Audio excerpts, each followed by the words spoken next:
صباح الخير. اليوم خبز أبيض ومو صحي، عجبني أغير شوية.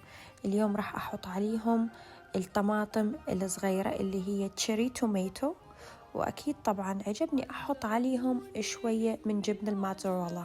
أني أجيب هاي الكرات لأنها زغنونة وكلش لذيذة، تجي شلون متبلة يعني بالخضار. استعملت 4 كرات صغيرة. لا تنسون الأكل بسعرات كلش عالية هذا، لأنه الخبز مو أسمر وجبنة الموتزاريلا بها هواية سعرات، فما راح نستعمل هواية. راح نسويهم بالطريقة هاي، وطبعا أكيد راح نحط عليهم فتتبيلة صغيرونة.